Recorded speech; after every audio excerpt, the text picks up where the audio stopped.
Alléluia, gloire à l'Éternel. Que l'Éternel Dieu vous bénisse, que l'Éternel Dieu vous garde. Bienvenue donc à cet enseignement sur le mot rat. On continue donc notre série et on approfondit et on écoute l'Esprit Saint, surtout dans ce qu'il a à nous dire, afin de nous former, de nous façonner dans les temps qui viennent à la gloire de l'Éternel. Remettons ces quelques instants, si vous le voulez bien, à l'Éternel Dieu, en fait ici. Merci Seigneur. Merci Seigneur de ta bonté, de ta fidélité chaque jour. Nul n'est comme toi dans le ciel. Oui, tu es notre Dieu et nous sommes tes enfants. Étant ta main bienfaisante, Seigneur, nous voici, Seigneur, corps, âme et esprit devant toi. Parle, Seigneur, ton serviteur, ta servante, écoute. Étant ta main bienfaisante, oui, Seigneur, fais-nous grandir dans ta vérité, à la gloire de ton Saint nom. Apprends-nous à juger comme toi tu le veux, à la gloire de ton Saint nom, afin que nous puissions faire les œuvres que toi tu as préparées d'avance, et te glorifier, toi le seul vrai Dieu, et celui que tu as envoyé. Alléluia. Amen. Allons tout de suite donc dans le texte lui-même. Donc nous sommes dans les Proverbes. Proverbes chapitre 16, verset 4. Et l'Éternel a tout fait pour un but, même le méchant, pour le jour du malheur. Eh oui. Donc ça, c'est très important parce qu'on y reviendra tout à l'heure. Mais effectivement, l'Éternel Dieu est maître des circonstances. Il fait même le méchant. En fait, il le permet. Il permet qu'il existe, qu'il soit formé, qu'il soit façonné, en fait ici, bien sûr, pour le jour du malheur. Et oui, en fait ici. Donc c'est très important, on va dire, de bien comprendre ces éléments-là. Car nos jugements ne sont pas les jugements de Dieu. Nos jugements doivent être alignés sur les jugements de Dieu. On a vu au travers, en fin de compte, des vidéos que nous avons fait sur le mot jugement, il y en a 33, que c'est extrêmement important d'apprendre à juger, mais en fait ici, on ne peut pas juger par nous-mêmes. Si on juge, en fin de compte, selon des valeurs qui ne sont pas les valeurs de Dieu, ben, ça pose problème. Il y a de fortes chances, et même à tous les coups, on est dans des jugements qui sont faussés et qui ne sont pas justes. Les jugements qui sont justes sont dans la Torah, les prophètes et les psaumes. Voilà pourquoi l'Éternel Dieu, en fait, ici, veut que l'on apprenne à marcher selon un jugement juste et que l'on marche par la justice, par la foi, c'est-à-dire la justice qui nous est donnée au travers de Christ Yeshua, celui qui a payé le prix pour nous racheter de toutes nos erreurs, de nos péchés, de nos transgressions, de nos iniquités, de nos erreurs, afin de nous faire grandir et de nous transformer à l'image, en fait ici, du Père et du Fils, afin que nous soyons un même cœur avec le Père et le Fils. Il est évident, et on le comprend très bien, le jour où je donne mon cœur et ma vie à Yeshua, tout commence, oh oui bien sûr, et je dois apprendre à être formé, façonné. Selon quels critères? Eh bien, non pas selon les critères catholiques, ou les critères protestants, ou les critères évangéliques, ou les critères de telle ou telle dénomination, non. Selon les critères de sainteté de l'Éternel, notre Dieu. Voilà pourquoi on parle de la montagne de Sion, la montagne de la sainteté. Montagne, c'est un ensemble, en fin de compte, de choses qui s'élèvent, en fait, à la gloire de Dieu. Et la montagne de la sainteté, c'est la montagne qui nous permet, en fait, ici, d'apprendre à monter vers la sainteté de l'Éternel, notre Dieu, au travers de Christ Yeshua. Oui, bien sûr. C'est donc très important de comprendre cette parole dans la dimension, en fait, spirituelle, dans laquelle, en fin de compte, l'Éternel nous la révèle par la puissance de son esprit au travers de Yeshua HaMashiach, celui qui est appelé le Christ. Revenons donc à notre définition qu'on va revoir et qu'on va compléter par d'autres éléments, en fait, encore, en fonction de l'actualité. C'est très, très, très important, car dans les temps prophétiques que nous vivons, eh bien, en fait, ici, il est important d'apprendre à discerner, à juger d'une manière juste. Donc, on fait beaucoup d'étymologie, en fin de compte, c'est-à-dire, en fait, de l'étude, en fin de compte, des mots, dans le but, effectivement, de retrouver le sens, en fait, ici, profond, ou le sens premier, en fin de compte, des mots, en fait, ici. Donc, je pense que c'est suffisamment, en fait, agrandi, en fait, ici. J'ai bien pris tous les grands en fait ici pour que vous puissiez mieux voir. C'est extrêmement important, fondamental.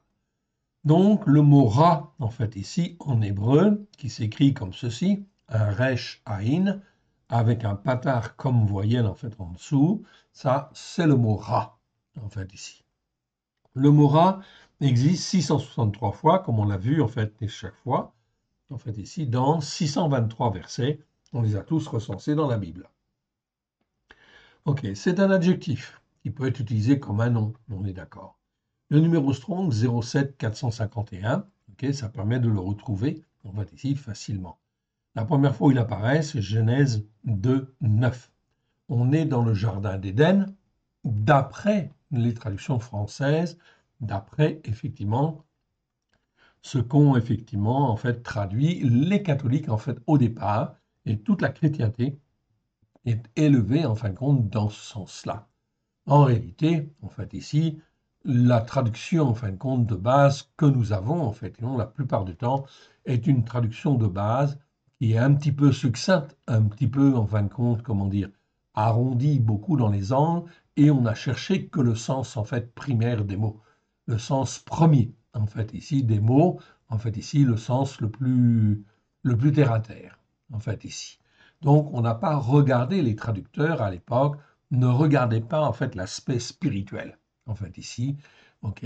Donc c'est un petit peu dommage, effectivement. Donc on va en fait travailler beaucoup là-dessus.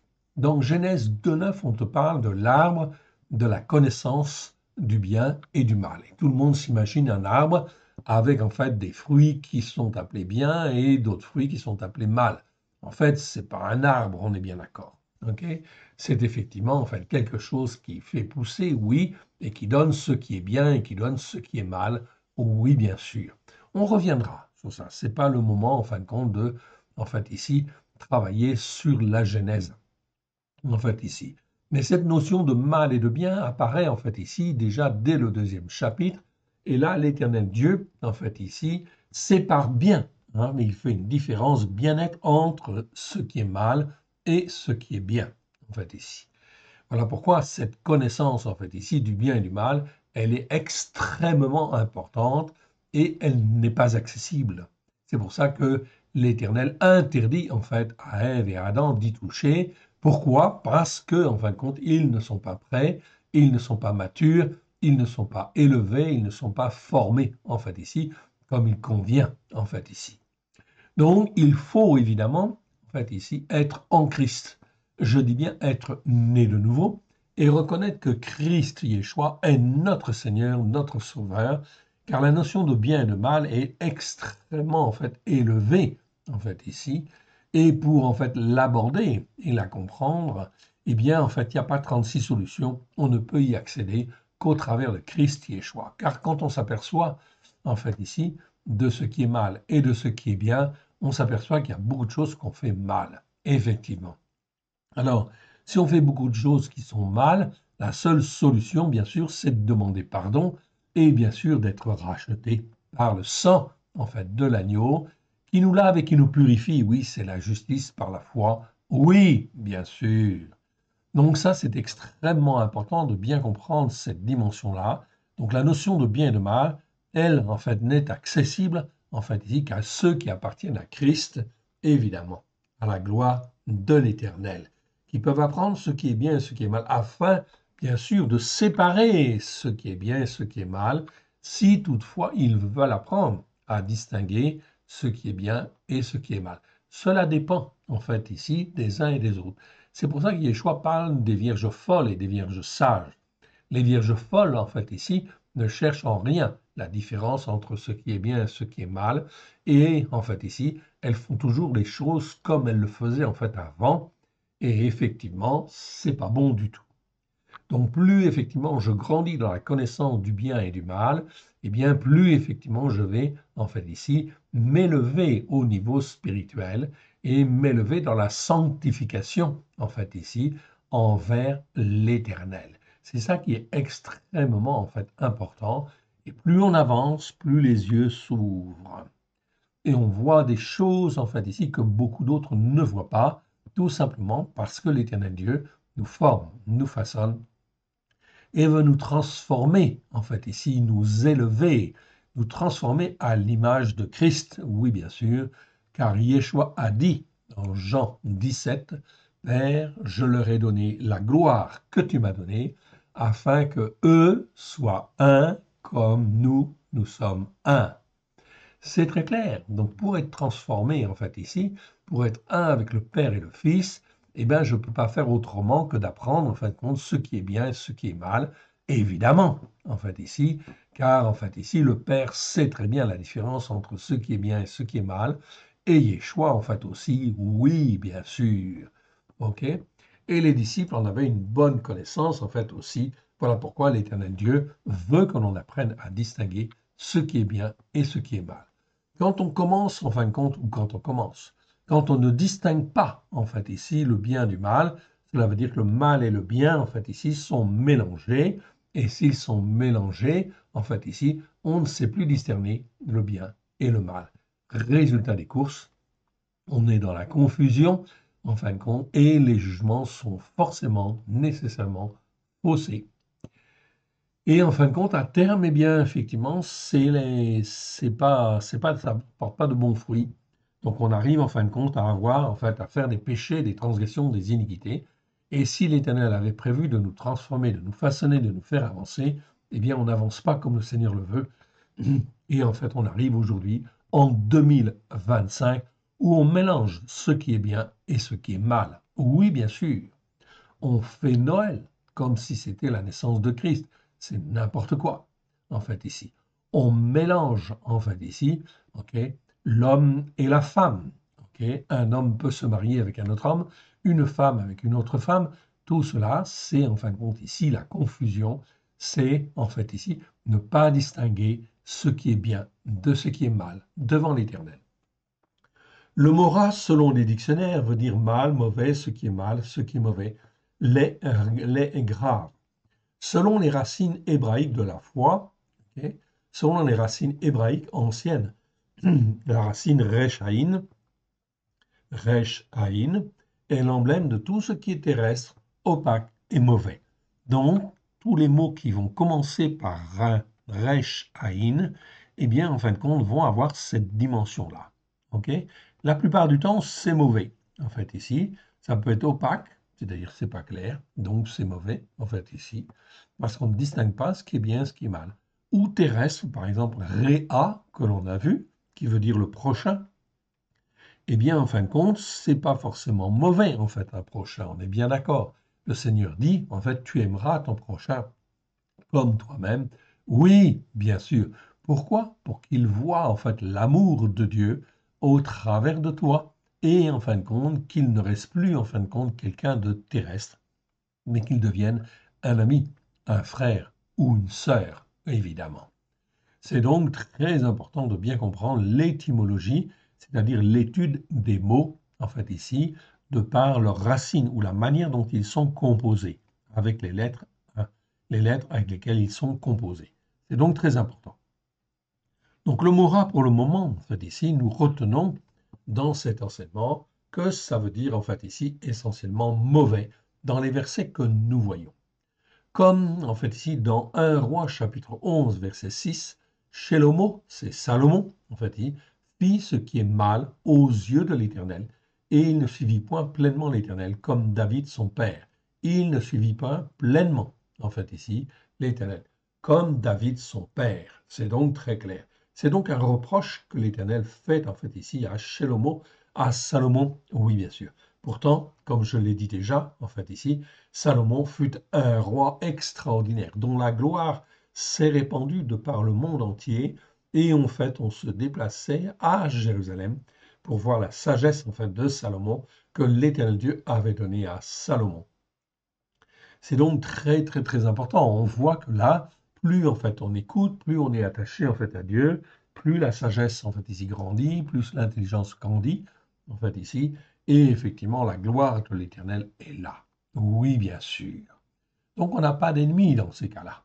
Ok, aucun ennemi. Shlomo n'avait pas d'ennemi. En fait, ici, en son temps, en temps de sa gloire, tous les ennemis étaient écartés. En fait, ici, Oh oui, bien sûr, c'était la paix, en fait, ici, en Israël, du temps où Salomon faisait ce qui est bien devant l'Éternel.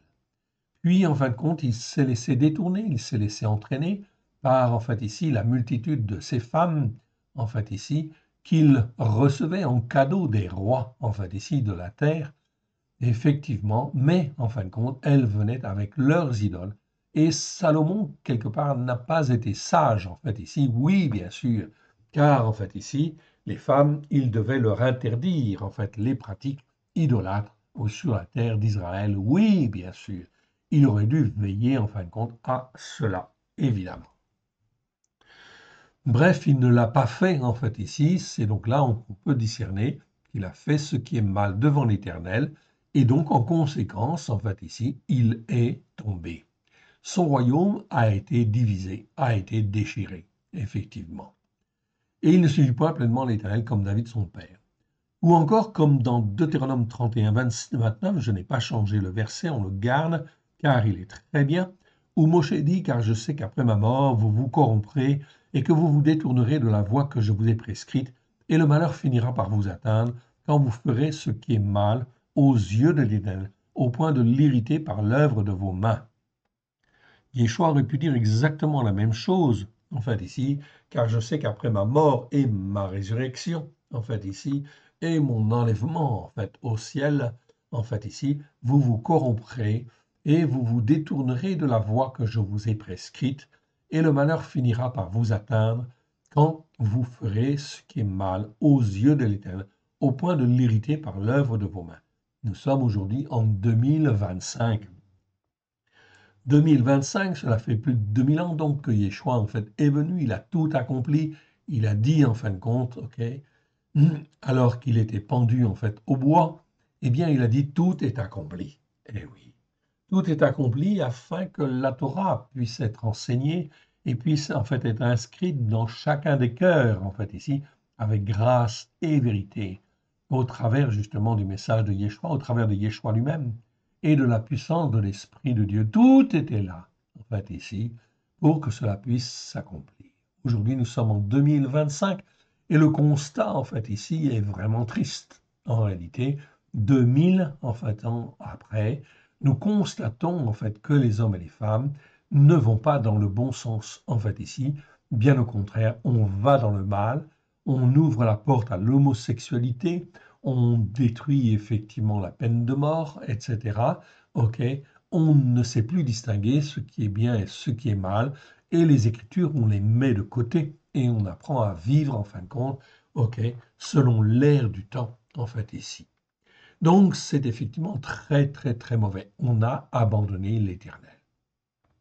C'est exactement ce qu'a fait Israël hier, c'est exactement ce que Juda en fait a fait hier, et ils ont été jugés. Ils ont bu la coupe de la colère. Aujourd'hui, en fait ici, en 2025, nous pouvons dire et affirmer, et nous l'avons déjà dit au travers des enseignements, l'Éternel, en fait ici, dit à Jérémie, tu feras boire la coupe de la colère à toutes les nations. Nous sommes dans ces temps-là. Donc la coupe de la colère de l'Éternel va se répandre sur toutes les nations, en fait, ici. Et en premier sur la France, oui, bien sûr. France à cause de Macron, oui, bien sûr, en fait, ici, mais aussi à cause de la France d'une manière générale, parce que la France n'a pas tenu, en fait, sa place parmi les nations. Elle était la nation qui devait soutenir et, en fait, ici, épauler Israël et effectivement faire mieux, en fait, ici, que les États-Unis aujourd'hui, en fait, ici, ne le font.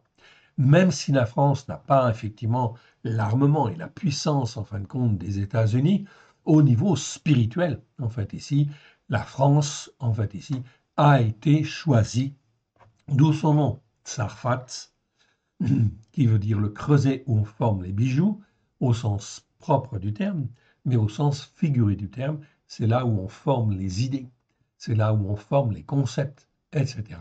Donc la France, en fin de compte, avait un rôle spirituel à jouer très, très, très important. Elle n'a pas perdu cette capacité, en fait, encore, en fait, mais en fait, elle est mal utilisée est utilisé à l'inverse. C'est-à-dire que Macron fait tout à fait l'inverse, ou conduit la France d'une manière, dans un chemin, une voie qui est totalement inverse à ce que l'Éternel voulait, en fait, ici, pour la France, pour que la France soit un soutien à Israël. Effectivement. Ok. Depuis la Révolution, on peut dire merci Seigneur, car l'Éternel Dieu a permis la Révolution. Et la Révolution, c'était en fait, en quelque part, une bonne chose. Une bonne chose pourquoi? Parce que cela permettait de sortir la France et les Français du joug de la royauté qui, en fait, ici, abusait de tous les côtés, évidemment, et en fin de compte également de la religion catholique, en fait, ici, qui, en fait, ici, avait, en fait, tordu, déformé les choses. Voilà pourquoi la France avait un appel particulier. Qu'elle rejette la religion catholique, c'est une bonne chose, en fait, ici. Mais qu'elle rejette Dieu, ça, c'est pas bien, en fait, ici. Donc, elle devait creuser, en fait, ici. Voilà pourquoi les protestants sont aussi apparus, et les évangéliques, en fait, aussi. C'est pour redonner, en fait, ici, un courant spirituel, en fait, ici, au peuple, effectivement. Mais ça n'a pas donné, en fait, ici, tout ce que l'Éternel, en fait, espérait. Oui, bien sûr. En 1815, en fait, ici, Fabre d'Olivet a édité une grammaire en fait hébraïque pour montrer en fait ici l'exemple que les traductions dans lesquelles nous étions n'étaient pas bonnes, en fait ici, et qu'il fallait retrouver le sens en fait hébraïque des mots, en fait ici, comme nous le faisons en fait là. C'est donc extrêmement en fait important, fondamental. Fabre d'Olivet, c'est 1815, l'édition de, en fait, ici, sa grammaire. Donc, cela veut dire que depuis 1815, des pasteurs, en fait, ou des hommes ou des croyants auraient pu, en fin de compte, s'intéresser plus avant, ou des juifs auraient pu s'intéresser plus avant à ce qu'il avait trouvé, en fait, ici. En fait, je dirais ce que l'Esprit Saint avait mis dans le cœur de cet homme, même s'il ne comprenait pas tout, et en fait, il ne traduit pas forcément tout bien, mais en fait, ici, l'Éternel, en fait, ici, avait mis en lui des choses très intéressantes dans le but de les transmettre. Et que, en fin de compte, des cœurs qui soient ouverts puissent, en fait, ici, réveiller la pensée hébraïque ancienne, en fait, ici. C'est ce que nous faisons, c'est ce que nous essayons de faire, en fait, ici, avec grâce et vérité au travers de Yeshua, en fait, ici. C'est donc extrêmement important, en fait, ici, ce que nous faisons. Voilà pourquoi nous passons beaucoup de temps sur le mot, en fin de compte, ici, Ra, oui, bien sûr. Nous sommes là, en fait, ici, 99e vidéo. On n'est pas à 100, en fait, encore, ok, mais presque. Ok. Nous sommes, en fin de compte, à la 90e vidéo et nous voyons là le mot Ra pour la 565e fois, ok, où l'on trouve le mot Ra dans les Écritures. 565, ok, en tout, il y en a 663. Donc, vous voyez, en fait, nous en avons même plus 100, en fait, ici, 98, en fait, encore à voir, en fait, ici. Et on les verra tous. On les verra tous parce que c'est extrêmement important, parce que l'Éternel Dieu, au travers de son esprit, en fait, par la grâce, au travers de Yeshua, nous forme et nous façonne et nous apprend à discerner ce qui est bien et ce qui est mal devant Dieu. Et cet enseignement est essentiel, fondamental dans les temps qui viennent, où on confond tout, en fait, ici, le bien avec le mal, on ne sait plus discerner ce qu'il faut faire ou comment, en fait, il faut faire, même, en fait, les chrétiens ne savent pas distinguer leur droite de leur gauche, si je puis dire. Ils ne savent pas distinguer ce qui est bien et ce qui est mal. Ils ont une certaine notion du bien, une certaine notion du mal, qui leur vient de la tradition, oui, d'une certaine étude, oui, mais ça reste superficiel, en fait, ici. Donc, c'est là, en fait, où ça pose problème, effectivement, où l'Éternel Dieu n'est pas d'accord, en fait, ici, évidemment, avec ces enseignements qui sont, en fin de compte, des enseignements dus à la théologie du remplacement et qui, en fin de compte, ne permettent pas d'approfondir les enseignements de la Torah, des prophètes et des psaumes. Alors, l'Éternel, oui, est en colère, et plus qu'en colère, il est en fureur, en fait, aussi, quelque part. Vous vous rendez compte? 2000 ans que tout est accompli en fait, par le sacrifice de Yeshua. Et en fait, on en est encore là, en fait, aujourd'hui. En fait, on a avancé peu peut avancer. C'est donc effectivement insuffisant et cela entraîne à beaucoup de dérives. Macron, notre président, en fait ici, est un insensé au regard des Écritures. On l'a expliqué en fait dans les vidéos précédentes, je ne reviens pas donc dessus. En fait ici, nous le considérons ici comme un acquis. C'est un insensé. Donc quelqu'un qui ne connaît pas. Et je vous ai dit en fin de compte que c'était un être en fait ici par lequel le malheur arrive. On le voit avec la décision qu'il a prise d'annuler l'Assemblée en fait ici des députés il y a un peu plus d'un an de cela, mettant la France en fait ici dans une instabilité gouvernementale en fait ici. Évidemment, tout cela, c'est les prémices des malédictions qui vont venir. Oui, bien sûr. Je vous ai dit également, comme c'est un président en fait ici, qui est un être vivant par lequel le malheur en fait arrive, bien évidemment, vous le voyez, il l'a proclamé en fait ici à l'ONU, en fait ici, c'est-à-dire devant en fait toutes les nations du monde, qu'il en fait ici voulait reconnaître en fait ici. Et il dit c'est la France qui reconnaît. Non, c'est pas la France qui reconnaît, car je peux penser en fin de compte que parmi les Français il y a peut-être en fait ici 70-80% en fin de compte de Français qui sont absolument pas contre Israël ou qui sont pour Israël, oui bien sûr. Peut-être 20%, je dirais 20%, peut-être 30% de Français, je dirais même pas 30%, je dirais 20% en fait de Français qui sont antisémites, qui sont foncièrement anti-Israël, oui bien sûr. Et Macron en fait partie quelque part, oui. Il en fait partie parce qu'il prône, mais il ne le sait pas en fin de compte, en ce sens qu'il ne l'avoue pas en fait encore, car il veut manœuvrer. Il est en fin de compte dans des eaux troubles, en fait ici, quelque part, sous l'influence de Bélial. Donc il veut se positionner au niveau international parce qu'il veut en fait inscrire son nom dans l'histoire et effectivement, comme il n'a pas de notoriété en France, il cherche en fait ici une certaine notoriété au niveau international, mais il s'élève contre Dieu. Contre Dieu, en déclarant devant tous les pays du monde la reconnaissance d'un État palestinien. Macron, par orgueil, se met en avant devant toute la scène internationale, bravant ainsi l'Éternel qui a promis cette terre aux descendants d'Abraham, d'Isaac et de Jacob. Okay, je ne reviens pas dessus, on a vu en fin de compte dans les vidéos précédentes, j'ai donné en fait les versets, etc. Donc vous le voyez, l'Éternel Dieu ouvre les yeux, nous ouvre les yeux sur en fait un homme qui est un chef en fait d'une nation, de la nation française, donc de la nation qui devrait soutenir en fait Israël. Eh bien, en fin de compte, nous avons à la tête un insensé. C'est le président que les Français ont élu. Et oui, donc c'est le président des Français, normalement. Mais il ne représente pas vraiment, en fin de compte, les Français aujourd'hui, évidemment. Mais il est encore, en fin de compte, sous mandat. Tout cela est dû au péché, aux transgressions et aux iniquités, en fin de compte, du peuple, en fait, ici. Okay, des croyants en fait ici, catholiques, protestants et évangéliques, qui n'ont pas enseigné en fait la vérité, effectivement.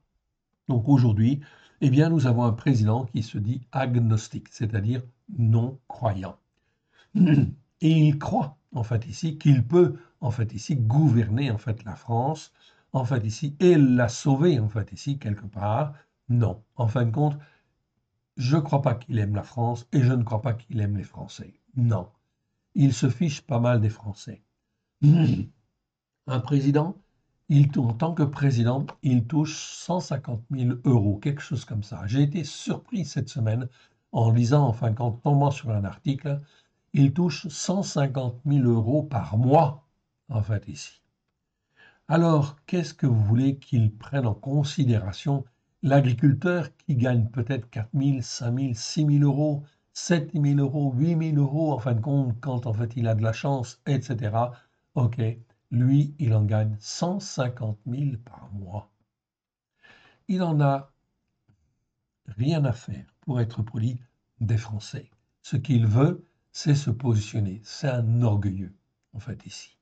Donc il est insensé, il est orgueilleux et il pêche contre l'Éternel. Il prend en fin de compte ici position contre l'Éternel. Il brave l'Éternel. L'Éternel le permet. Le permet pour nous montrer, en fait, ici, l'orgueil d'un homme. Puisque dans l'histoire, on a plein d'histoires comme cela, en fin de compte, ok, avec Pharaon, avec d'autres rois, en fait, qui se sont élevés, qui ont bravé, en fait, l'Éternel, qui, en fin de compte, n'ont pas voulu écouter et mettre en pratique comme l'Éternel Dieu le voulait. Ok, non, ils voulaient faire comme ils avaient envie de faire. Eh bien, on a plein d'exemples comme cela dans les Écritures. Et là, en fin de compte, mais comme tout le monde ne lit pas les Écritures, alors l'Éternel permet, en fin de compte, il fait même le méchant, en fait, ici. Comme on l'a vu tout à l'heure, il fait même le méchant, en fait, ici, dans Proverbe 16, verset 4, pour le jour du malheur. Eh oui. Donc, il fait Macron, il permet que Macron se forme selon, en fait, les désirs de son cœur, en fait, ici. Donc, il veut s'élever, alors l'Éternel l'élève. Oui, bien sûr. Mais il va servir à la gloire de l'Éternel, en fait, ici, pour faire éclater la gloire de l'Éternel. Mais lui, il va être, en fait, ici, il va tomber, en fait, ici. Oui, il va tomber parce que c'est les Écritures qui le disent. Un méchant ne peut, en fait, ici, ne récupère que la ruine, en fait, ici. Donc, c'est ce qui va arriver. Alors, l'Éternel, comme peu de gens, en fin de compte, lisent les Écritures, l'Éternel Dieu met sous nos yeux, en fait, ici, cet homme Macron. Et, en fait, nous le montre qu'il s'enorgueillit, etc. Il prend position et il va, en fin de compte, dire il faut, en fin de compte, reconnaître un État palestinien. C'est le moyen de la paix, en fait, ici, au Moyen-Orient. Tout cela, c'est du mensonge, c'est Satan, c'est Bélial, qui entraîne en fait ici Macron dans des voies en fait mauvaises, tout simplement à cause de son orgueil. Mais dans Jérémie 49, 19, l'Éternel dit, en fait, si je vous ai donné ce verset, je n'ai pris que la partie qui nous intéresse, quel est le chef qui me résistera? Okay. Est-ce que vous croyez que Macron, un descendant d'Adam, peut résister en fin de compte à l'Éternel et faire comme il a envie, en dépit en fin de compte des Écritures, en dépit de ce que la Torah en fin de compte dit, en dépit de ce que les prophètes en fait ont dit, en dépit de ce que Yeshua en fait a dit, en dépit même de ce que dit le Nouveau Testament, car en fait ici Paul dit dans Romains 11 que tous les croyants en fait ici sont destinés à être greffés sur la racine d'Israël. Et oui, c'est bien écrit, Romains chapitre 11. Donc il faut que Israël existe et soit restauré. Oui, d'accord. Eh bien, effectivement, en fait, ici, ça pose problème. Oui, donc on ne peut pas être contre Israël. Être contre Israël, eh bien, ça ne va pas, en fait, ici. Pourquoi? Parce que l'Éternel Dieu dit, en fait, ici, que les croyants des nations sont effectivement des croyants qui sont destinés à être greffés sur la racine d'Israël. Très, très, très important. Et eux, s'ils ne persévèrent pas dans l'incrédulité, en parlant en fin de compte des Juifs actuels, l'Éternel Dieu dit, en fait ici, au travers de la bouche de Paulos, qu'il les greffera à nouveau, en fait ici, sur la racine. Mais on parle bien de la racine d'Israël, évidemment. Et la racine d'Israël, eh bien la racine d'Israël, c'est en fait ici la terre de Canaan, oui, qui fut donnée, en fait ici, à Israël, oui. Bien sûr. Donc, on comprend très bien, en fin de compte, que Macron, il s'en va, en fin de compte, dans le mur, en fait, ici. Mais il va entraîner avec lui un certain nombre, donc, de nations, oui, bien sûr. Tout cela montre, en fin de compte, que c'est l'Éternel Dieu qui gouverne, qui permet, en fait, ces choses-là, dans le but de faire éclater sa gloire avec Israël. Israël est le premier-né et Israël doit être soutenu. Comment un descendant peut-il s'élever contre l'Éternel, le Dieu d'Israël? Et oui, en fait, l'Éternel, c'est le Dieu d'Israël, n'oublions pas, en fait, ici. Donc on ne peut pas s'élever contre le Dieu d'Israël. Donc il faut être un agnostique, c'est-à-dire un non-croyant, pour oser aller dans ce sens-là. Mais il entraîne, en fait, ici, d'autres nations dans ce mauvais chemin. Oui, dans cette mauvaise voie, oui, bien sûr. Donc, ça nous permet de voir qui va dans ce sens-là. et qui ira jusqu'au bout dans ce sens-là. Frères et sœurs, nous avons la grâce de voir cela de nos propres yeux. Oui, c'est une grâce. C'est pour nous former et nous façonner que l'Éternel nous ouvre les yeux pour mieux comprendre les temps de la fin que nous vivons. Oui, les temps de la fin, oui, c'est les temps de la fin. Mais, en fin de compte, attention, les temps de la fin, ce n'est pas 2026. C'est même pas, en fin de compte, 2030. Je crois, en fin de compte, qu'il y a quelqu'un, en fin de compte, qui prétend, en fait, que Yeshua revient, en fin de compte, en 2030. C'est complètement erroné, en fait, ici, évidemment. Nul ne sait la date, en fait, ici. Okay? Même Yeshua ne la connaît pas. Il dit, en fin de compte, okay, personne ne la connaît. Seul le Père la connaît. Or, avant effectivement que Yeshua ne revienne, il faut que l'Antichrist vienne. Je dis bien l'Antichrist, l'Antéchrist. L'Antéchrist, c'est celui qui vient avant. L'Antichrist, c'est celui qui est contre Christ. Mais dans, en fait, le grec, en fait, ici, dans le Nouveau Testament, c'est toujours Antichristos. Donc, Antichristos, c'est traduit par Antichrist, celui qui est contre Christ. Okay. Eh bien, c'est très important. Donc, l'Antichrist, il doit venir. Et en fin de compte, pour qu'il vienne, il faut que le temple soit reconstruit. Aujourd'hui, le temple n'est pas reconstruit, en fait, ici. Et en fait, ici, l'esplanade de la mosquée, en fait, ici, eh bien, il y a la mosquée, en fait, il y a le dôme du rocher et l'esplanade, en fait, et en fait, la mosquée d'Al-Aqsa. Donc, ici, il faut que ces bâtiments, en fait, ici, qui sont des hauts lieux, en fait, ici, de pèlerinage pour, en fait, les musulmans, eh bien, n'existent plus. Ce n'est donc pas le cas, en fait, encore aujourd'hui, en fait, ici. Donc, ne précipitons pas les événements. Il faut que les choses avancent petit à petit, mais d'une manière certaine. Mais il faut que la colère, en fin de compte, de Dieu se répande. Se répande d'abord sur tous ceux qui n'écoutent pas ou ne persévèrent à ne pas écouter et à ne pas mettre en pratique. Ok. Il nous façonnait, l'Éternel ne fait que l'Éternel nous ouvre les yeux pour mieux comprendre les temps de la fin que nous vivons. En regard des Écritures, la fête des trompettes est passée. Nous sommes aujourd'hui le 25 en fait septembre, donc la fête des trompettes est passée. Okay, c'est très important, c'est un appel solennel en fin de compte à la repentance.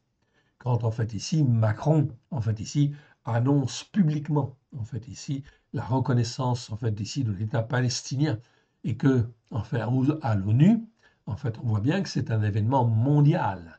Donc ici l'Éternel Dieu en fait ici au travers de la fête des trompettes et de ces événements eh bien est en train d'interpeller en fait toutes les nations. Est-ce que en fait ici vous voulez suivre Macron ou vous voulez suivre l'Éternel? En fait, ici, le choix devient en fait ici de plus en plus simple. La décision de Macron va entraîner, c'est un homme par qui le malheur en fait arrive, eh bien va entraîner des malheurs et va faire monter en fait la tension un peu partout dans le monde. D'une manière, vous ne pouvez pas imaginer, en fait ici, ça va devenir très très difficile et très tendu. En fait, tout simplement parce que les chrétiens devraient soutenir en fait Israël, évidemment. Mais vont-ils soutenir Israël ou vont-ils en fait ici être séduits par les mouvements pro-palestiniens? Évidemment. Ok. Nous sommes dans les 10 jours où il est donné à l'homme de se poser. La fête des trompettes est passée. Donc nous sommes dans les 10 jours où il est donné à l'homme de se poser les bonnes questions et de demander pardon pour son iniquité, s'il la voit. Oui, bien sûr. Donc si je suis en fait ici, ou si vous avez des hommes qui sont pro-palestiniens, ou qui pensent plus à la Palestine en fait ici, aux Palestiniens, qu'à Israël en fait ici, eh bien ça veut dire que l'iniquité les a envahis, les en fait ici conduits en fait ici, et aveugle leurs yeux. Ne vous inquiétez pas en fait ici pour les Palestiniens, ils sont dans la main de l'Éternel. Et l'Éternel en fait ici, ne veut même pas la mort du méchant. Mais l'Éternel Dieu sait très bien qui sont les Palestiniens, en fait, ici. Ce sont anciennement les Philistins. Les Philistins qui, au temps d'Amimélère, craignaient l'Éternel, craignaient à Elohim. Et jamais un Philistin de l'époque d'Amimélec, de l'époque d'Abraham, d'Israël, de Jacob, jamais n'aurait levé la main contre, en fait, ici, un Juif, contre, en fait, ici, Abraham, Israël ou Jacob. C'est impossible. Donc voilà pourquoi, en fait, ici, le peuple palestinien, anciennement les Philistins, a oublié l'Éternel et s'est laissé entraîner par des doctrines, en fait, erronées et des doctrines terroristes, etc. Voilà pourquoi ils sont sous la domination des terroristes. La seule manière de les sauver, en fait, ici, c'est de soutenir, en fait, Israël pour que des Palestiniens, oui, s'élèvent contre le Hamas et, en fin de compte, fassent alliance avec Israël, oui, bien sûr. Ok, ceci est possible, mais ce n'est possible que par la main de l'Éternel, à condition, en fin de compte, de marcher dans le sens, en fait, des Écritures et de dire que la Torah est la vérité et, en fin de compte, ici, de ne pas être dans des faux jugements ou mauvais jugements. Donc, 10 jours pour se poser, en fait, les bonnes questions, en fait, ici, et demander pardon pour, en fait, ici, son iniquité, si, en fait, on la voit. Si, en fait, on la voit. Ok. Si on la voit. Ou s'il la voit, tout simplement. La fête des expiations a lieu le 2 octobre. 2 octobre dans le calendrier lunaire des rabbins et le 3 octobre dans le calendrier messianique du roi David. Cette année, en 2025, les calendriers lunaires et solaires se croisent. Et c'est un signe majeur. C'est un signe majeur. Macron va-t-il se repentir et revenir de la mauvaise voie où il s'est engagé devant tous les hommes, devant toute la planète? Vous le verrez de vos propres yeux. Comment va-t-il se comporter? Regardez, observez. Observez ce qu'il fait, observez ce qu'il dit, et vous verrez que tous les jugements qu'il prend, toutes les décisions qu'il prend, sont des décisions qui sont mauvaises. Mauvaises qui amèneront forcément le malheur en regard de la Torah, des prophètes et des psaumes. C'est écrit, en fait, ici. Donc, forcément, il faut que ça arrive. C'est très important d'apprendre à juger, pourvu que l'on juge comme Elohim juge, car tous ses jugements sont justes. Tous les jugements de l'Éternel sont justes. Voilà pourquoi l'Éternel dit, en fait, ici, il nous dit, ne jugez pas. Donc, en fait, quand il dit ne jugez pas, c'est ne jugez pas avec vos critères. Ne jugez pas avec ici, en fait, les critères de la montagne catholique ou les montagnes protestantes ou les montagnes évangéliques. Non, jugez selon en fait la montagne de la sainteté, ce qui est saint devant l'Éternel. Oui, bien sûr, car là, effectivement, les jugements peuvent être justes ou plus justes. C'est très important d'apprendre à juger, pourvu que l'on juge comme Elohim juge, car tous ces jugements sont justes. Enfin, vient ensuite la fête des tabernacles. Eh oui, la fête des tabernacles, c'est en fin de compte dans une quinzaine de jours. Hein. Okay. À votre avis, Macron est-il un tabernacle pour le Dieu vivant? Eh oui, c'est ça dont la fête nous parle. Dans la dimension spirituelle ou au sens figuré, la fête des tabernacles, c'est la fête de tous ceux qui appartiennent en fait à l'Éternel. Et oui, donc on se réjouit effectivement devant l'Éternel, en fait, évidemment. C'est un des aspects prophétiques et messianiques de cette fête. Macron est-il un tabernacle pour le Dieu vivant? Vous savez répondre à cette question. Attention, car cette fête, en fait, ici, nous parle de la récolte finale. Oui, bien sûr, ok, de l'année, mais aussi de la vendange. Ah, donc on a les deux choses. Et dans l'Apocalypse, on distingue bien, en fait, les deux choses. Dans l'Apocalypse, ok, vous confère notre brochure sur la fête des trompettes. La récolte, c'est l'image de ceux qui appartiennent à Elohim, ok, appartiennent à Elohim et qui sont greffés sous la racine d'Israël. La vendange, c'est la récolte des raisins qui sont foulés aux pieds et qui sont jetés dans la cuve de la colère. Donc on voit bien en fin de compte ici que la fête des tabernacles a bien une dimension messianique et une dimension, en fait ici, prophétique extrêmement importante qui amène le jugement sur les nations de la terre. Pas seulement, en fin de compte, pour quelques-uns, pour Israël, non, pour les nations de la terre. Et oui, l'Éternel nous montre Macron qui s'endurcit et s'en va vers la ruine de ceux qui se comportent comme des méchants. Netanyahou, à l'inverse, fait ce qui est bien devant l'Éternel. Et oui, Donc il y a des gens qui ne sont pas pour Netanyahou parce qu'ils le trouvent en fin de compte ici trop à droite. Ok? C'est pas ça qui est important. Ce qui est important, c'est est-ce qu'il en fait marche dans les voies de Dieu ou pas dans les voies de Dieu, en fait ici. Eh bien, en fin de compte, il marche plutôt dans les voies de Dieu et l'est en fait ici que Netanyahou est dans la main de Dieu. À l'inverse, Netanyahou fait ce qui est bien devant l'Éternel. Pourquoi? Parce qu'il combat le terrorisme. Et oui, donc c'est un combat extrêmement important et fondamental. Au travers de cela, en fait ici, l'Éternel montre qu'il faut combattre le terrorisme et ne rien lâcher, en fait ici, vis-à-vis, en fin de compte, du terrorisme, vis-à-vis du Hamas, vis-à-vis des Houthis, vis-à-vis du Hezbollah, vis-à-vis de l'Iran. Et oui, car il combat le terrorisme et essaie de reconquérir la terre des ancêtres d'Israël. Et oui, ok, les ancêtres d'Israël. Et oui, celle qui a été promise par l'Éternel. Et oui, donc en fait ici, c'est tout à fait normal. Je vous l'ai montré en fait ici. Je vous ai montré en fait les versets. En fait ici, toute la terre d'Israël doit appartenir à Israël. Ok, c'est pas le cas en fait encore. Donc ça va créer des tensions, mais les choses vont se faire en fait ici petit à petit, tout simplement parce que l'Éternel va permettre telle tension en fait ici, telle réaction ou telle autre réaction, bien évidemment, dans le but que Israël récupère en fait sa terre. Ça va pas forcément plaire effectivement au monde arabe, on est bien d'accord, ok, mais peu importe. Ce qui est important, c'est de plaire en fait à l'Éternel. Trump, parmi les croyants en fait en Christ, soutient Israël. Okay. Il fait là ce qui est bien devant l'Éternel. Donc on peut critiquer Trump. Oui, il n'est pas en fait parfait sur tous les points. On est bien d'accord. C'est pas ça qui est important. C'est sur les choses essentielles. Est-ce qu'il fait la volonté de l'Éternel? Oui ou non? En fait ici. En réalité, il fait pleinement en fait la volonté de l'Éternel. Oui, bien sûr. Et il est le seul en fait à avoir un cœur en fait ici dans ce sens-là. Oui, bien sûr. Il est capable d'être seul et de résister en fin de compte à tout le monde. En fait, ici, il fait là ce qui est bien devant l'Éternel, car l'Éternel veut relever Israël. Il veut relever Israël, pourquoi? Parce que depuis 2000 ans, les nations n'ont pas fait leur boulot.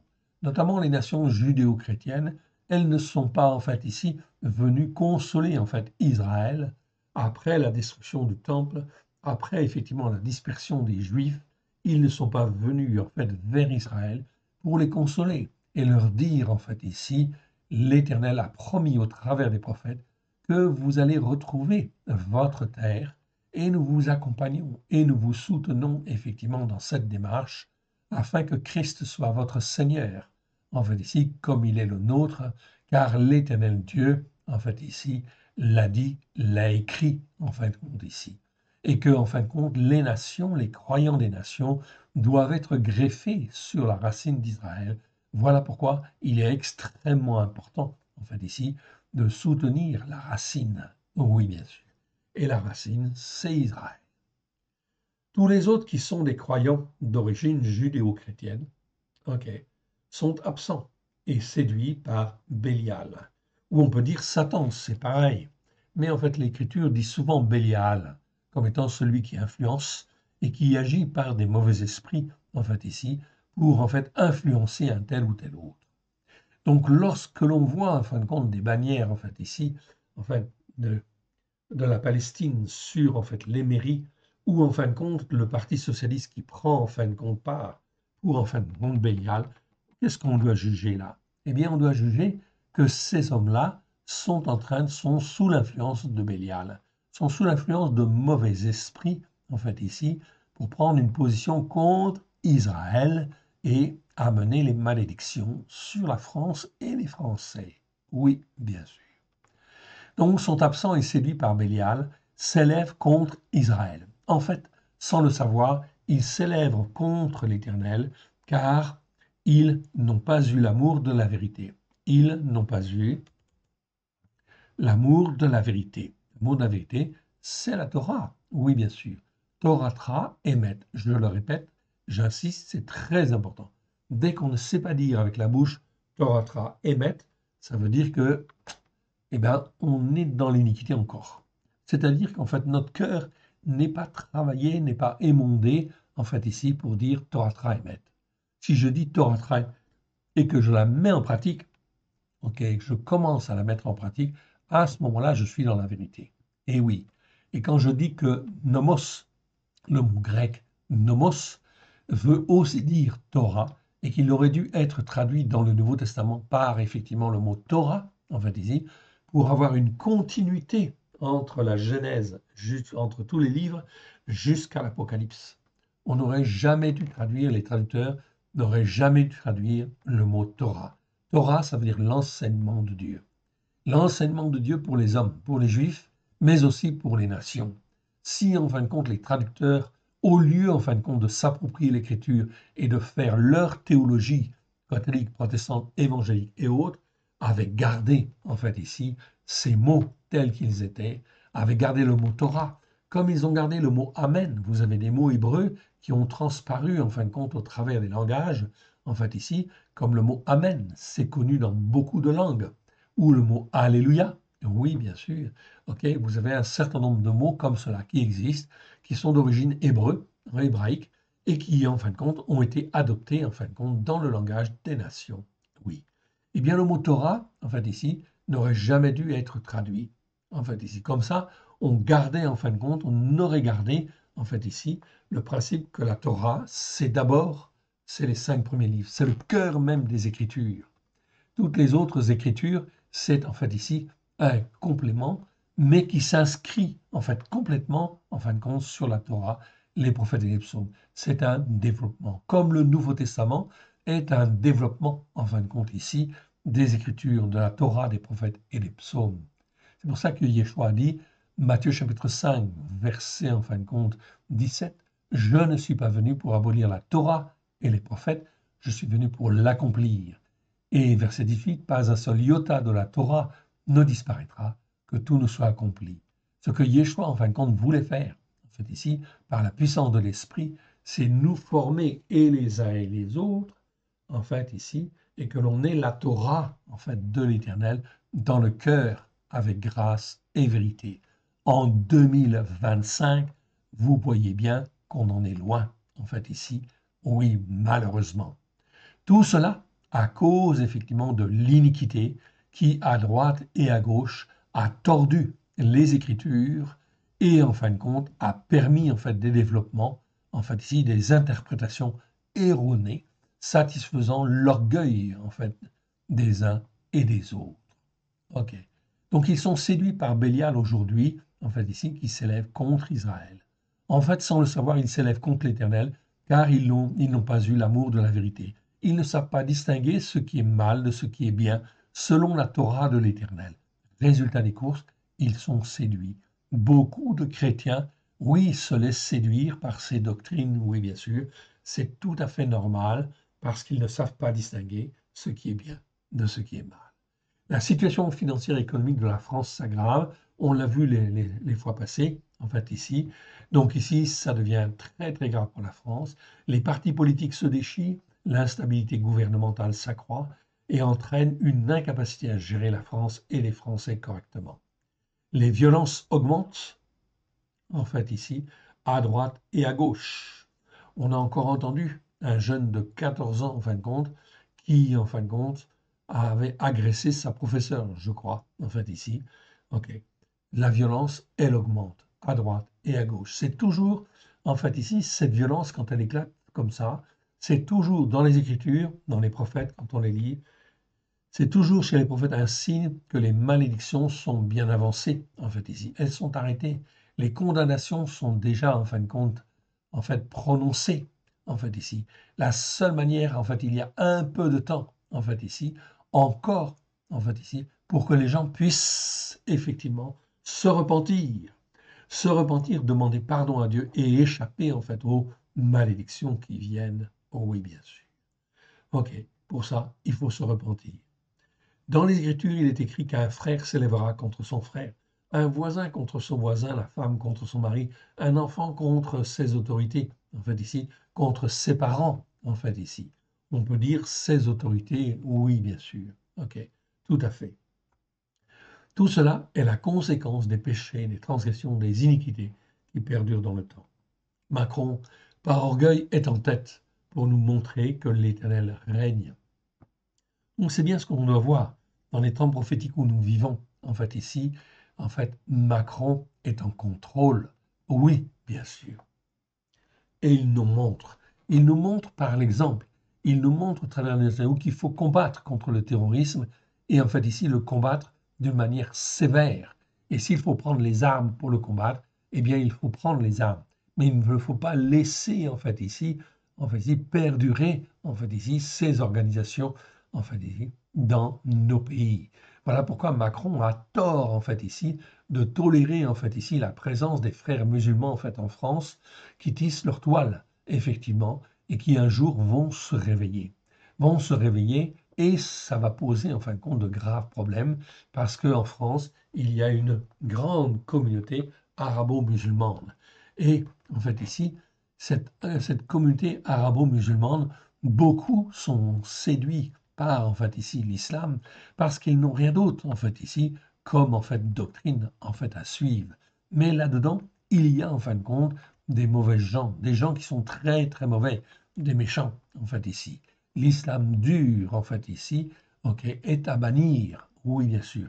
Et toutes les organisations en fin de compte terroristes, en fait ici, doivent être surveillées et doivent être annihilées en fait ici, exterminées en fin de compte de la France. C'est bien ce qui devrait être fait.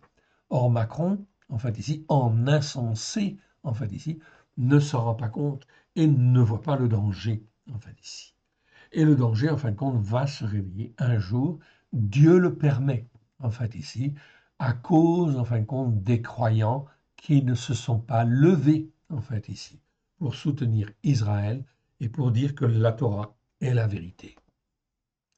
Jérémie dit, en fait, nous dit dans, en fait, ici, Jérémie 10, 23, je le sais, ô Éternel, la voix d'un descendant d'Adam n'est pas en son pouvoir. Ce n'est pas à l'homme, quand il marche, à diriger ses pas. Donc, l'Éternel Dieu est en contrôle et c'est lui qui fait pousser, tantôt d'une manière, tantôt d'une autre manière, selon ce que les hommes ont au fond de leur cœur, au plus profond d'eux-mêmes. Macron est déjà condamné. Il est déjà condamné s'il ne se s'il ne se repent pas, c'est aux yeux du monde entier qu'il va tomber, en fait, ici. C'est un exemple, l'Éternel Dieu nous le montre. Il y a beau, il y en a beaucoup d'autres. Il suffit, en fin de compte, de prendre la Torah, les prophètes et les psaumes à la lumière des choix et d'apprendre à juger selon un jugement juste, voir nos vidéos sur le sujet. Donc il y en a beaucoup d'autres. Voilà pourquoi nous faisons en fin de compte cet enseignement sur le Mora. C'est afin effectivement que nous puissions discerner ce qui est bien et ce qui est mal. Et lorsque l'on voit une autorité, il faut toujours se poser la question, en fait ici, qu'en est-il par rapport en fin de compte à la Torah? Est-ce qu'il fait ce qui est bien ou ce qui est mal devant Dieu? Mais ceux qui sont élevés sur la Torah, en fait ici, donc la catastrophe, elle va venir. Et la colère, en fin de compte, de l'Éternel, elle est grande. Okay, donc le feu, en fait ici, de la colère de l'Éternel, en fait ici, va se répandre sur la France, les Français, en particulier plus que sur une autre nation. Sur toutes les nations, mais la France en fait en premier. Mais ceux qui sont élevés dans la Torah, les prophètes et les psaumes à la lumière de Yeshua, n'ont rien à craindre. Ils auront les yeux pour voir ce qui se passe. C'est très, très, très important de bien comprendre cela. Et nous n'avons rien à craindre de la détresse oppressante qui amène l'angoisse. Comprenez bien les temps actuels sur le plan prophétique. L'Éternel veut relever Israël selon les prophéties largement détaillées dans les Écritures. Les nations, en fait ici, poussées par des esprits antisémites, s'élèvent contre Israël et l'expriment ouvertement. C'est normal, en fait, ici. Enfin, normal compte tenu des circonstances, mais c'est pas bien, évidemment. C'est ce que nous voyons au travers de l'ONU. Tous les mouvements, on peut dire, en fait, ici, c'est une information qui peut choquer certaines personnes, mais en réalité, c'est ça. Sur le plan prophétique, en fait, ici, ça se résume à cela. Tous les mouvements pro-palestiniens sont des mouvements qui cachent un antisémitisme certain, qui n'avoue pas sa haine du juif. Donc, les gens sont pro-palestiniens, ou les mouvements sont pro-palestiniens, parce qu'ils n'aiment pas les juifs au plus profond d'eux-mêmes. Au fond de leur cœur, c'est ça, c'est la haine du juif. c'est la jalousie, en fait, par rapport à Israël. Dans ce contexte mondial qui s'aggrave jour après jour, on peut se demander où sont les chrétiens qui sont rachetés par le sang de l'agneau. Ne sont-ils pas censés être greffés sur la racine d'Israël? Okay. Ça, ce sont des questions pertinentes. Voilà pourquoi il faut se poser ces questions, en fait, ici, en ce moment, avant la fête de Kippour et avant la fête des Tabernacles, bien évidemment. Où sont les chrétiens qui sont retranchés, hein, qui sont rachetés par le sang de l'agneau? Ne sont-ils pas censés être greffés sur les racines, en fait, d'Israël? Et donc de rentrer, en fin de compte, dans les prophéties que l'Éternel Dieu a fait à Abraham, à Israël et Jacob, quand il dit en fin de compte, je te bénirai, tu auras une postérité en fait ici immense, en fait ici, qui en fin de compte sera une postérité qui viendra en fin de compte d'Israël, mais aussi une multitude de nations en fait ici, ok, sera greffée sur toi, sur les promesses faites à Abraham, Israël et Jacob. Voilà pourquoi en fait ici la racine d'Israël est très importante. La racine d'Israël, elle inclut en fait Abraham, Israël, Jacob. Si un croyant au travers de Christ Yeshua dit en fait ici, mon père ou mes pères dans la foi, c'est Abraham, Israël et Jacob. David, Moshe, en fait ici, ok, c'est très bien. Ça veut dire qu'il a compris, en fait ici. Mais tant qu'il ne dit pas ça, ça veut dire qu'il est à côté de la plaque. Il est en fin de compte enseigné dans des enseignements qui sont erronés. Alors où sont-ils? On ne les entend pas. La théologie du remplacement leur a fait penser que Israël devait être greffé sur l'Église, en fait ici. Et oui, mais c'est pas ça, c'est un mensonge. Tous les responsables spirituels, ou presque, en fait ici, enseignent l'inverse, en fait ici, de ce que disent les Écritures. Voilà pourquoi ils vont être jugés dans les temps qui viennent. Et en fait ici, ça va chauffer dur, si je puis dire. L'Éternel ne change pas. Les jours de jugement arrivent, des jours sombres, cruels, des jours de vengeance de l'Éternel. Tous ceux qui manquent à leur devoir de soutenir Israël, j'ai mal écrit Israël, ok,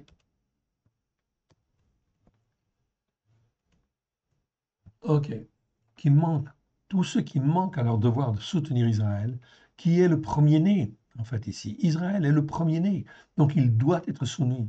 Donc ils sont condamnés par les Écritures. Donc les Écritures sont très claires. Okay. Il y a une condamnation, en fait ici, pour tous ces hommes-là. L'Écriture, en fin de compte, on ne la change pas. Donc sont condamnés par les Écritures, mais tous ceux qui ne persévéreront pas à se comporter comme des méchants, ok, voilà pourquoi. Les choses sont étalées aussi un peu dans le temps. Tout simplement, c'est pour permettre à ceux qui se sont trompés de voie qu'ils puissent revenir. Voilà pourquoi l'Éternel Dieu a besoin de croyants qui soient solidement en fait ancrés sur les racines hébraïques de la foi, sur la Torah, les prophètes et les psaumes, en fait, si pour témoigner, pour dire tu t'es trompé, mon frère, ma sœur, eh bien viens, en fait ici, le chemin, en fait ici, le sentier tracé, en fait, devant l'Éternel pour revenir à lui. Ont la possibilité de se repentir et de revenir sur la bonne voie. Et Ézéchiel 33 nous montre très bien que l'Éternel Dieu ne veut même pas la mort du méchant. Donc dans beaucoup de gens, beaucoup de nations qui aujourd'hui, en fait ici, suivent Macron, ils vont être entraînés. Mais l'Éternel Dieu va permettre des malheurs, va permettre des secousses graves, dans le but qu'ils puissent se poser les bonnes questions, en fait, ici, et de se repentir. Puisqu'ils n'ont pas lu l'Écriture, en fait, ici, la Bible, en fait, ici, l'Éternel Dieu, par l'exemple, va leur montrer. C'est pour cela que les fêtes de l'Éternel de septembre-octobre de cette année sont là pour être l'occasion de recaler la foi des croyants sur la vérité. Écoutez et mettez-les en pratique avec simplicité de cœur. Témoignez car les jours sombres, très sombres arrivent. Charlie Kirk a été assassiné alors qu'il faisait ce qui est bien devant l'Éternel. Et oui, il enseignait en fin de compte aussi la parole de Dieu. C'est un évangélique, mais en fin de compte, il l'enseignait bien.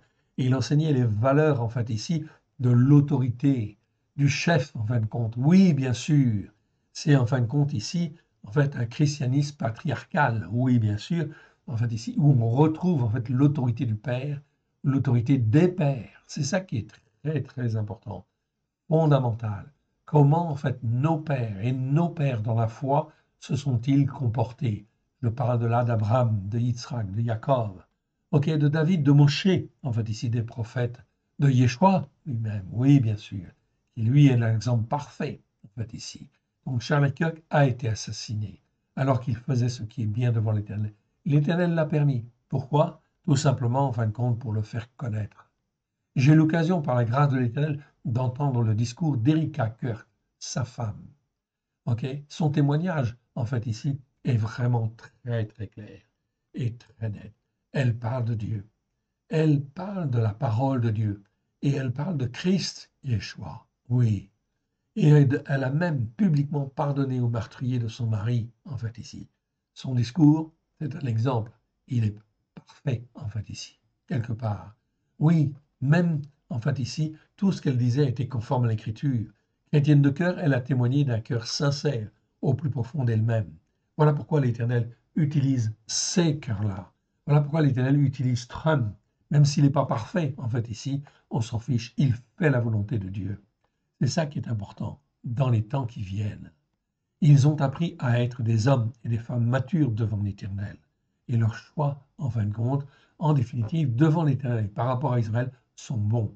Même s'il leur manque en fait de la connaissance de la Torah, qui est la vérité et qui restaure l'âme, en se tournant vers Israël, l'Éternel les agrée pour être greffés sur la racine d'Israël, exactement comme Paulos le dit dans Romains 11. Vous voyez ces hommes, ils ne connaissent pas en fin de compte bien la Torah. En fait, c'est pour ça qu'ils font des erreurs. Oui, ils font des erreurs dans leur jugement.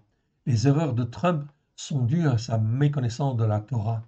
S'il divague en fin de compte dans l'émigration, c'est parce qu'il ne sait pas faire la différence entre tel étranger et tel autre étranger. La Torah est très claire, en fait, ici. Il y a 4 mots, en fin de compte, en hébreu, pour parler, en fin de compte, des étrangers. Il y a le mot guerre, le mot nérar, le mot zour, et en fait le mot nori, en fait, ici. Et oui, tout cela sont traduits, en fin de compte, par étranger. On mélange. Voilà pourquoi les chrétiens ne savent pas faire la différence entre un étranger et un autre étranger. La Torah fait très bien la différence. Okay. Je ne reviens pas sur la définition, on l'a déjà vu dans les vidéos précédentes, en fait ici, et ce n'est pas le temps en fait aujourd'hui. En fait, ici. Donc ici, la connaissance de la Torah est très importante. Elle restaure l'âme. En se tournant vers Israël, l'Éternel les agrée pour être greffés sur la racine d'Israël, exactement comme Paulos le dit dans Romains 11. Encore une fois, car cela est grave au plus haut point. Où sont les pasteurs? Où sont les prêtres, les évêques, les responsables spirituels, les croyants en Yeshua qui veulent être greffés sur la racine d'Israël? Les temps que nous vivons sont graves, particulièrement graves, car toutes les églises dites judéo-chrétiennes sont à côté de la plaque. Okay? Ils se laissent séduire, oui, et ils vont être séduits. Ok, ils vont être séduits en fait, par les mouvements pro-palestiniens. Donc ils vont s'élever contre Israël, tout simplement. Donc ils vont être dans un chemin contre l'Éternel. C'est pour cela que l'Éternel appelle son peuple à témoigner pour en sauver le plus possible s'il est possible. C'est le temps de la fin, on ne se moque pas de Elohim. Rappelons pour terminer ce commentaire, en fait ici, par 3 versets. 3 versets, en fin de compte, que je vais, en fait, ici, vous donner, qui nous parlent de l'Antichrist. 1 Jean chapitre 4, verset 3. Et tout esprit qui ne confesse pas Yeshua n'est pas de Elohim, c'est celui de l'Antichrist. En grec, dans la seconde, c'est marqué Antéchrist. Dans les traductions françaises, c'est Antéchrist, celui qui vient avant Christ. Mais non, en grec, c'est bien Antichristos. C'est bien celui qui est contre, en fait, ici. Anti, en grec, ça veut dire contre. Donc, qui est contre Christ. Donc, en français, il faut traduire par l'Antichrist.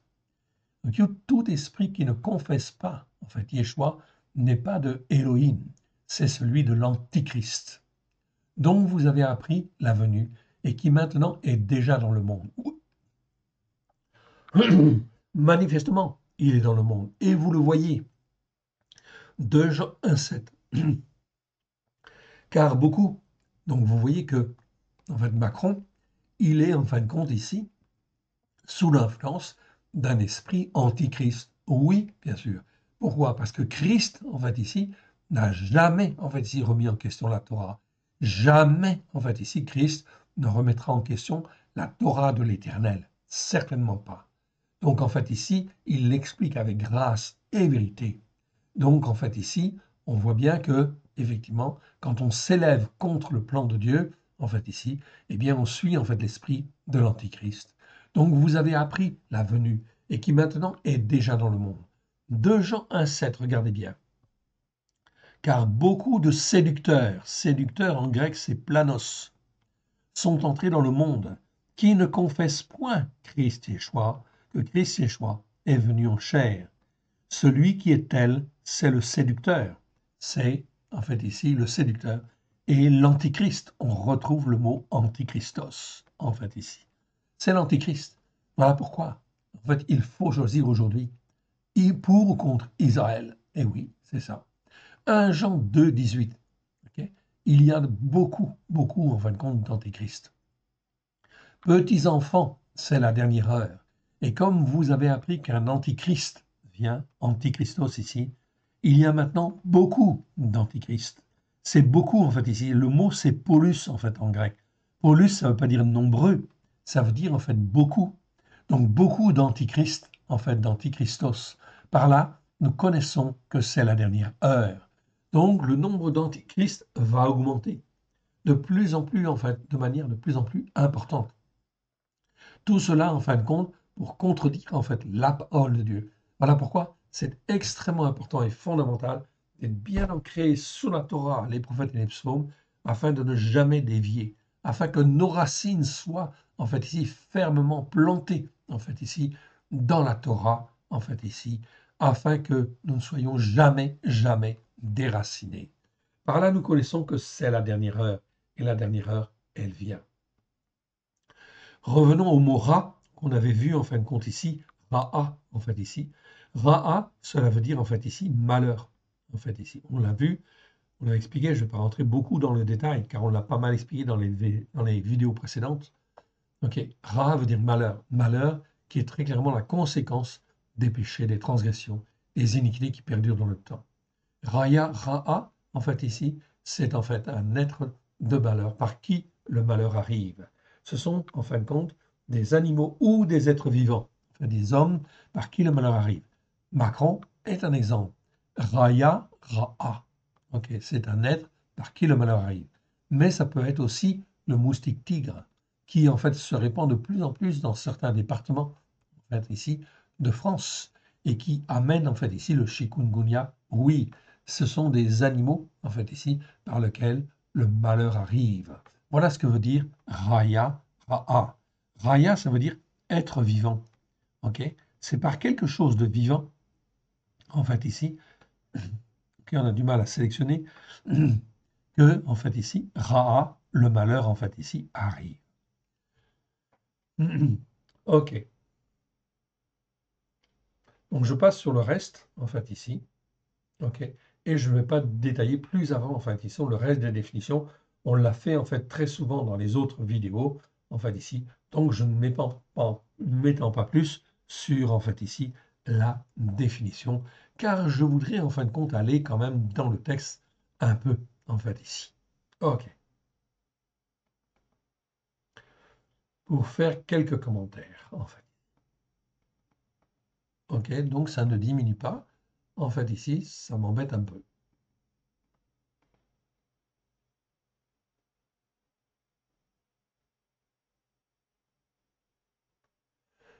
Voilà, bon, c'est pas grave, ça a beaucoup diminué, mais on verra ça plus tard. Je réglerai ça plus tard. Donc on est dans le chapitre 16 en fin de compte de, en fait ici, des proverbes, et il me faut quand même aller dans quelques versets pour vous expliquer certains mots. Proverbe 16, verset 13. 13 en fin de compte, et on va lire de 1 à 9, en fait ici, déjà.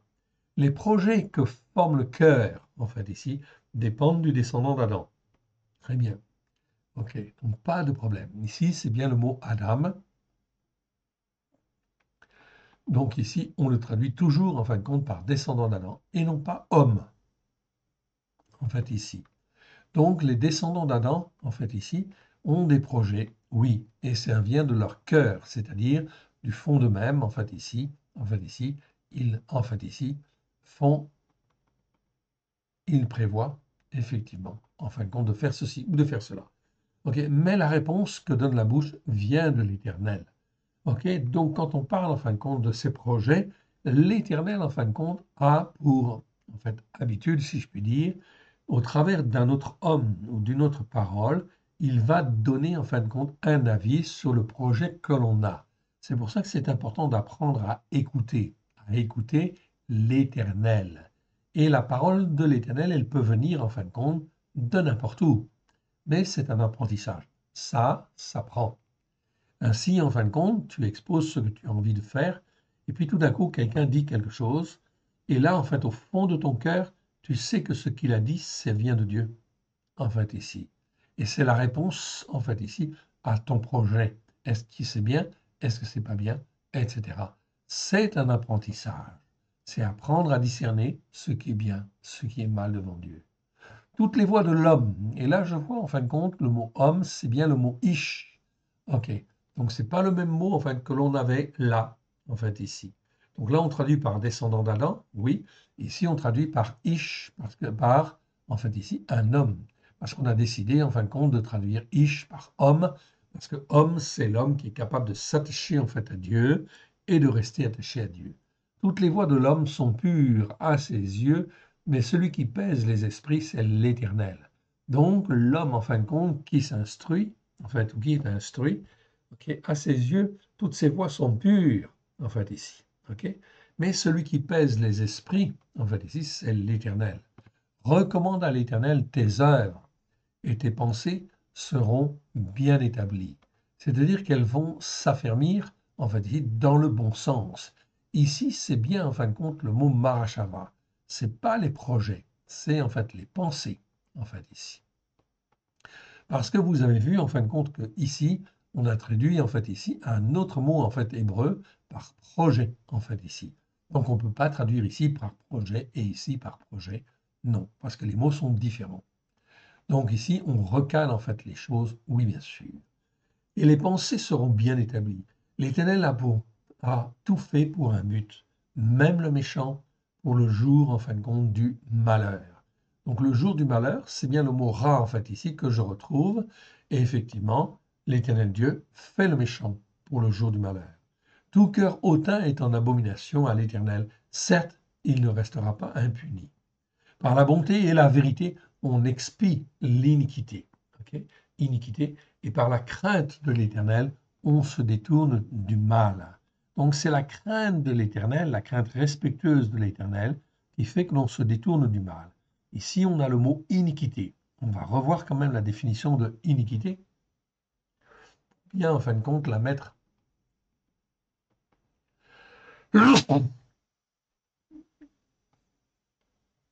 Ok. 2 secondes, je remets un petit peu d'ordre dans ma base. Okay. Voilà. Et je prends en fait ici le mot iniquité. Je vous le remets, je vous l'ai déjà montré, mais en fin de compte, je pense que c'est important de le revoir, en fait ici. Donc le mot avon, en fait ici, que je vois en fait ici apparaître à l'écran. Ok. Donc ça s'écrit en fait ici comme ceci. Ain vav nun ou Ain vav vav nun, en fait ici.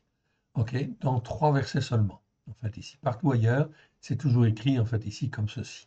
Ok. Donc ici, la première fois, c'est Genèse 4.13. Ce mot-là n'est pas toujours bien traduit, en fait, ici. Oui, bien sûr. Mais le mot avon, en fait, ici, pour qu'il y ait avoir une bonne cohérence dans la compréhension des Écritures, il faut toujours le traduire par iniquité. Ok. Dès que je vois avon, c'est iniquité. Et iniquité, c'est quoi? Le mot avon, dont la racine est aïn, vav, évoque toute idée de corruption, tout ce qui est tordu, déformé, perverti, fourbe, vicieux. Voilà, c'est ça l'iniquité. Okay, donc tout ce qui est en fin de compte tordu, déformé, perverti, fourbe, vicieux, en fait ici, eh bien c'est dû à l'iniquité. Tout ce qui afflige ou tout ce qui afflige, qui humilie, qui affecte, en fait ici, ça, en fait, c'est l'iniquité qui produit toutes ces choses-là. Selon les écrits de Qumran, c'est très important de se laver de toutes les iniquités. Car selon les écrits de Qumran, le mot Avon exprime l'influence, en fait ici, d'esprits mauvais venant de Bélial. Donc quand on est dans l'iniquité, c'est-à-dire dans des enseignements qui ne sont pas conformes à la Torah, les prophètes et les psaumes, donc dans des enseignements tordus, en fait ici, déformés, il y a toujours l'influence d'esprits mauvais, d'esprits venant de Bélial. Toujours, c'est pas peut-être, c'est toujours. C'est en fin de compte scripturaire, c'est-à-dire c'est conforme à l'écriture. Et c'est très clair en fait ici. Voilà pourquoi il faut apprendre en fait ici à se laver de toutes nos iniquités. La lettre finale, nun, devient un signe augmentatif et donne à l'être toute l'extension dont il est individuellement susceptible. Il indique par ailleurs ici une conformité au monde. Plus je suis dans l'iniquité, plus je considère que les valeurs du monde sont bonnes et je me conforme en fait aux valeurs du monde. Tout cela, cela veut dire qu'on est dans l'iniquité. L'action de se joindre corporellement, de cohabiter avec les autres dans un élan commun de corruption, tout cela, c'est dû à l'iniquité. Bref, un croyant dans le monde doit s'attacher aux valeurs spirituelles de l'Éternel, sinon il sera la proie de la corruption spirituelle de Bélial, soit en se révoltant contre Dieu, soit en adoptant des valeurs humanistes, rejetant celui qui a créé le ciel et la terre. Donc c'est très important cette définition-là, en fait ici. Donc le mot iniquité, il faut vraiment. Je vous renvoie aux vidéos que nous avons fait sur le mot en fait iniquité, en fait ici, puisqu'on a vu tous les versets, évidemment, qui concernent en fait ici ce mot-là. Je reviens donc en fait ici à iniquité. Ok, on expie l'iniquité et par la crainte de l'Éternel, on se détourne du mal. Quand l'Éternel approuve les voies d'un homme, il dispose favorablement à son égard même ses ennemis. Vous voyez en fait ici, même les ennemis en fin de compte ici, eh bien lorsqu'on est effectivement dans les voies de Dieu, en fait ici, eh bien en fin de compte l'Éternel Dieu dispose en fait ici même les ennemis. Voilà pourquoi même Israël en fait ici a un chemin en fin de compte encore à faire et il devrait être soutenu par les croyants, par les chrétiens, pour leur dire en fin de compte, voilà, nous avons trouvé le Messie dont parle en fait ici Moshe, le Messie en fin de compte dont parle Abraham, le Rédempteur dont parle Abraham, Yitzhak et Jacob. Oui, le Rédempteur dont on parle dans la Bible, et oui, bien sûr, il est là, dans tel verset, tel autre verset. Car Yeshua était présent tout le temps, en fait, ici, dans les Écritures. Mais les Juifs n'ont pas été élevés, formés comme il convenait. Ils ne pouvaient pas venir, en fait, dans la religion catholique. Pourquoi? Eh bien, parce que la religion catholique a déformé les Écritures. Il y avait de l'iniquité, oui, bien sûr, qui faisait qu'en fin de compte, ok, ils n'acceptaient pas la Torah comme étant la vérité. Donc, en fait, ici, les Juifs, devenir catholiques, c'est difficile. Devenir protestant, c'est difficile, en fait, aussi. Devenir évangélique, c'est peut-être un petit peu moins difficile, en fait, ici, mais le problème, c'est que la Torah, en fin de compte, a disparu. Or, pour un juif, c'est impossible, en fait, ici. La Torah, elle est la vérité. Mieux vaut peu avec la justice par la foi, que de grands revenus avec une absence de jugement juste. Ça nous parle, en fin de compte. On a revu les mots, en fait, ici, pour que ce soit plus lisible, plus compréhensible. Le cœur, en fait, d'un descendant d'Adam médite sa voix, mais c'est l'Éternel qui dirige ses pas. C'est donc très important. Le cœur, en fin de compte, d'un descendant d'Adam médite sa voix, mais c'est l'Éternel qui dirige ses pas. Donc vous voyez, en fait, aujourd'hui, l'Éternel Dieu, en fin de compte, ici, nous met en spectateur aussi de ce qu'il fait. Mais il nous met en spectateur afin de nous former, de nous façonner, et en fin de compte, de nous appeler, en fin de compte, à le servir, à intervenir à un moment donné ou à un autre. En fait, ici, quand il mettra un tel sur notre route ou tel autre sur notre route, afin de parler, en fin de compte, de la parole de Dieu comme il convient. Je passe, en fin de compte, ici, sur ce passage, je ne continue pas les versets, et je vais, en fait, au verset 16. Combien acquérir la sagesse? Sagesse et Rorma, c'est pas mal traduit, sagesse. Vaut mieux que l'or, en fait, ici. Combien acquérir l'intelligence est préférable à l'argent? Oui, mais ici, c'est en fait ici le mot bina.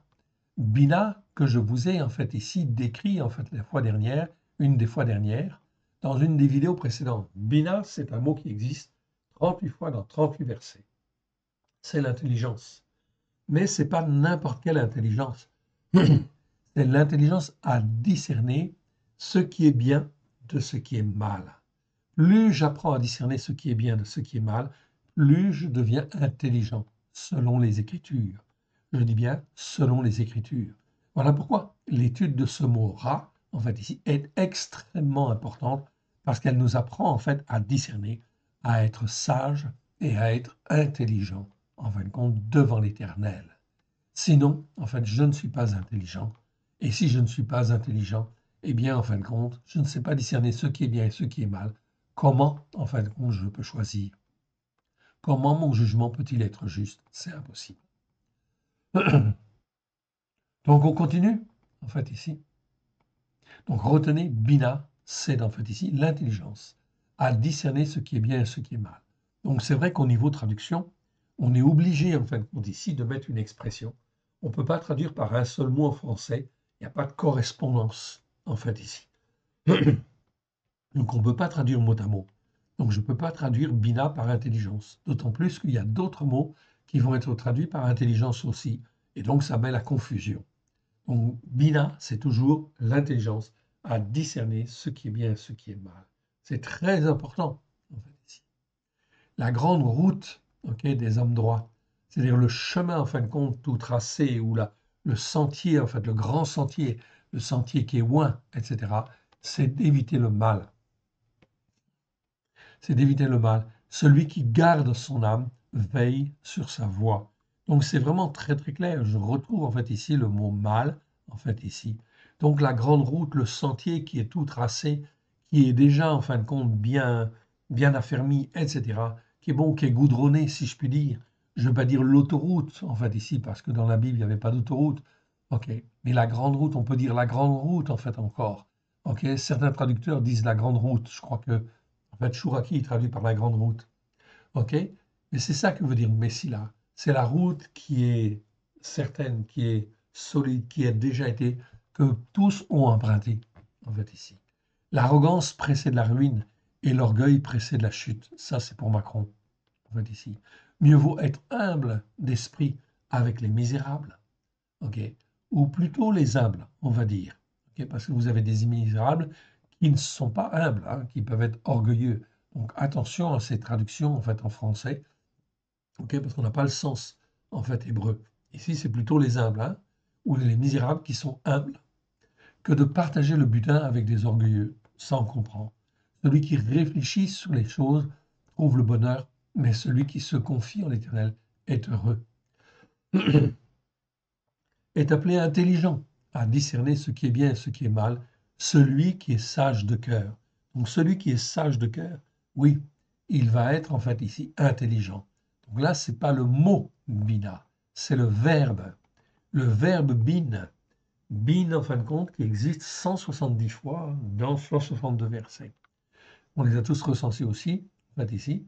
Eh bien, en fin de compte ici, c'est la même racine que le mot bina, en fait ici, qu'on a vu tout à l'heure. Mais ça, c'est le verbe. C'est avoir, en fin de compte, de l'intelligence. OK. Ou on pourrait dire, en fait, ici, avoir, en fait, ici, la capacité de comprendre. En fait, ici. Oui, on pourrait peut-être traduire comme ça. La capacité de comprendre, pour ne pas utiliser le mot intelligent, en fait, ici. OK. Donc, mais on va le laisser pour le moment. Ça nous permet de mieux comprendre, en fait, le sens hébraïque du mot. OK. Après, l'esprit nous montrera s'il y a un mot en français qu'on pourrait utiliser qui soit plus approprié, plus adéquat. Celui qui est sage de cœur et la douceur des lèvres augmente la façon de voir les choses. Eh oui. On continue, en fait, ici. On continue et on va, en fin de compte, dans le 27. 27 à 30.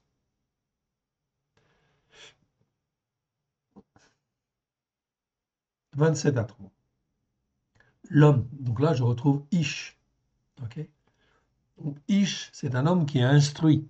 Mais en principe, c'est instruit si c'est possible, pour être attaché à Dieu. Mais il peut être instruit, mais sous l'influence de Bélial. C'est-à-dire c'est un homme qui en fait a été élevé, instruit en fait ici pour avoir la capacité de s'attacher à Dieu, mais il ne s'est pas attaché à Dieu.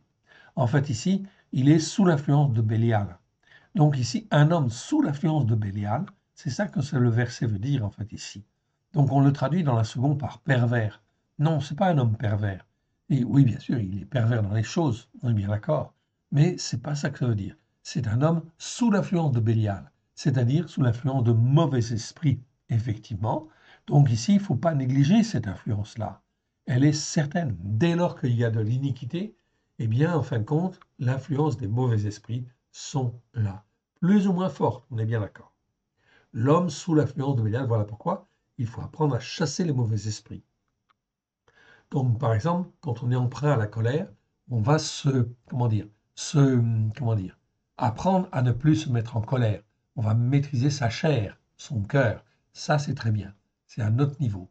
Mais souvent, quand il y a de la colère, il y a aussi la capacité, en fin de compte, d'avoir des esprits de colère qui agissent, en fait, en même temps ou, en fait, qui nous emmènent beaucoup plus loin, en fait, ici, que notre propre colère. Donc, dans ce cas-là, il faut non seulement nettoyer la chair, c'est-à-dire apprendre à se comporter, à maîtriser, en fait, ici, ses sentiments, en fait, ici, mais aussi, en fait, il peut être nécessaire de chasser, en fait, des esprits de colère.